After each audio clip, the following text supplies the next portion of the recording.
Primeiramente, queria agradecer o convite da Edilamar, da Ação Responsável. Eu represento o Conselho Empresarial Brasil-Estados Unidos, a seção americana desse conselho, está baseada em Washington, D.C. Essa é a primeira parceria do Conselho Brasil-Estados Unidos com a Ação Responsável, espero que seja a primeira de muitas outras. E vou fazer uma apresentação bastante breve de um estudo que foi feito por uma universidade da Austrália, que analisa o impacto das doenças crônicas na produtividade e desenvolvimento econômico de vários países. Um dos países analisados foi o Brasil. Eu sou advogada, estou me sentindo um pouco deslocada porque não sou médica. Sou advogada, formada no Brasil, mas já estou baseada nos Estados Unidos há 23 anos, então peço desculpas porque meu português é um pouquinho enferrujado. A gente pensa que não, mas a fluência diminui um pouco. Bom, o Conselho Empresarial é uma organização privada baseada em Washington, D.C., a seção americana, e temos uma seção brasileira que está baseada dentro da estrutura da Confederação Nacional da Indústria. E a missão do Conselho é promover o relacionamento, o comércio e o investimento entre Brasil e Estados Unidos. Uma organização que promove políticas públicas na área de saúde e outras áreas. Temos um grupo de saúde que é liderado pela Johnson & Johnson e pela Eli Lilly, que está aqui hoje, patrocinadora do evento. E esse estudo foi comissionado pela US Chamber, analisando o impacto das doenças crônicas, incluindo a diabetes, no desenvolvimento econômico de vários países. Pode passar o próximo slide, por favor. Essa é uma estatística que a maioria dos senhores já conhece, a mortalidade causada pelas doenças crônicas, 72%, e aí temos as estatísticas específicas de certas doenças, incluindo a diabetes. Então, por favor, o próximo slide. Começando a falar sobre o estudo, acho que é importante fazer a contextualização dos fatores que foram considerados para a quantificação desse custo, desse impacto negativo das doenças crônicas no Produto Interno Bruto de vários países, inclusive o Brasil. Quais foram os fatores considerados? São termos que, para mim, foram termos que aprendi recentemente. O presenteísmo. Presenteísmo significa que a pessoa acometida pela doença crônica, ela vai ao trabalho, ela trabalha, mas não no seu potencial total. A produtividade é uma produtividade menor do que o seu potencial. Então, o presenteísmo é o primeiro fator considerado no estudo. O segundo fator considerado pelo estudo foi o absenteísmo, que seriam as faltas. Os empregados acometidos por essas doenças seriam obrigados a faltar o trabalho em várias oportunidades. E o último fator que foi considerado é a aposentadoria precoce. As fontes utilizadas para esse estudo foram fontes internacionais, como as Nações Unidas, o Banco Mundial, o Instituto Nacional de Saúde e outras organizações renomadas. O próximo, por favor.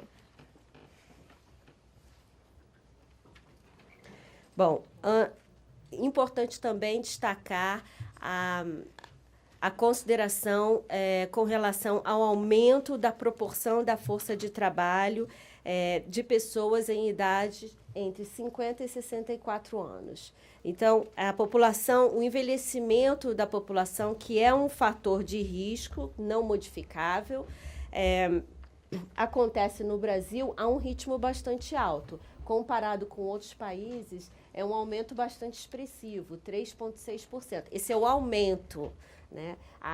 Existem estatísticas que dizem que em 2030, 39% da população brasileira estaria acima de 45 anos. Mas essa porcentagem é o aumento da população economicamente ativa, população entre 50 e 64 anos, que são pessoas que estão mais suscetíveis a serem acometidas por doenças crônicas. Então, essa é uma problemática, é uma informação de valor para o governo brasileiro, porque é um aumento bastante expressivo. Eu acho que nos países analisados latino-americanos, o Brasil apresenta o maior aumento dessa população. O próximo, por favor. Bom, Essa é a tabela que mostra todos os fatores considerados pelo estudo. A primeira coluna, presenteísmo e absenteísmo. Em 2015, estima-se que o impacto negativo no Produto Interno Bruto do Brasil, por causa do absenteísmo e presenteísmo, é de 5,2%. Esse é um impacto negativo. Aposentadoria precoce, 2,4%. E um total de um impacto negativo de 7,6%. Novamente, esse é um impacto negativo de todas as doenças crônicas, não somente a diabetes. Em 2030, nós vemos um aumento de 8,7% do total. 5,8%, presenteísmo e absenteísmo, aposentadoria precoce, 2,9%. Então, se olharmos a lista de outros países que também foram analisados, o Brasil tem um impacto negativo estimado bastante significativo. Por favor, o próximo. Bom, as perdas para o Brasil e outros países comparados, só considerando o absenteísmo e presenteísmo, também são bastante significativas. Comparados com outros países, somente a Turquia teria uma perda maior que o Brasil. E outros países da América Latina teriam perdas menores que o Brasil. Eu acho que é um fato bastante importante o fato do envelhecimento da população do Brasil ser significante. Próximo, por favor. Os custos, agora essa tabela mostra os custos relacionados somente à aposentadoria precoce. 2,4% em 2015 e 2,9% em 2030. E o quadro comparativo com outros países. Também é interessante observar o comportamento de outros países com relação à aposentadoria precoce. Próximo, por favor. Pode passar esse. Já foi falado. Bom, agora vamos falar um pouquinho sobre estatísticas específicas sobre a diabetes. Perda da produtividade em razão da diabetes. É interessante notar que o absenteísmo, a perda da produtividade é pouca, 0,8%. Isso quer dizer que a pessoa acometida por diabetes, ela vai ao trabalho, mas a perda pelo presenteísmo é bem mais significativa. Ela vai ao trabalho, mas não trabalha no seu potencial máximo. Então, essa é uma estatística bastante interessante. Por favor, próximo. Bom, eu queria concluir a minha apresentação com algumas conclusões importantes.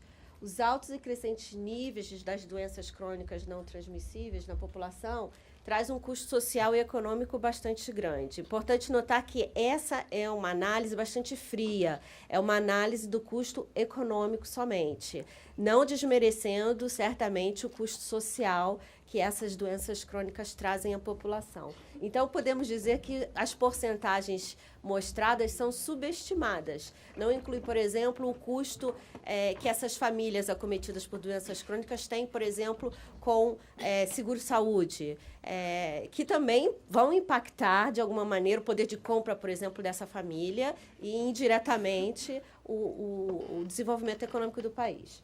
Bom, o impacto das doenças crônicas no Brasil, hoje estimado em 7,6% do PIB em 2015. Negativo, impacto negativo. E em 2030, estimado a 8,7%. O Brasil é um dos países que tem o maior aumento de população entre 50 e 64 anos, que é um fator bastante importante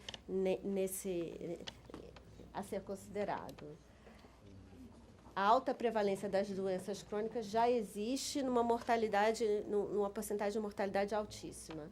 E a última consideração, a diabetes, não somente uma doença crônica, como um risco, um fator de risco, isso deve ser considerado. Por absenteísmo, a perda da produtividade é de 0,8% e por presenteísmo 11,4%.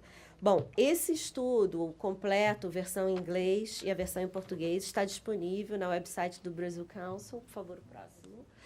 E também estou disponível para enviar o estudo a quem estiver interessado. Antes de terminar a minha apresentação, eu queria só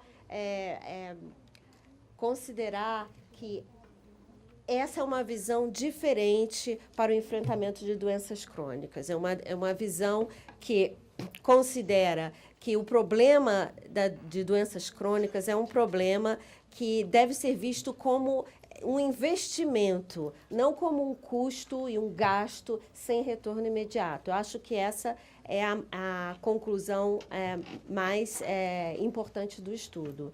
Existe uma ligação bastante próxima entre investir em saúde e diminuir o impacto negativo no desenvolvimento econômico de países, inclusive o Brasil. Muito obrigado. Eu estou disponível para perguntas.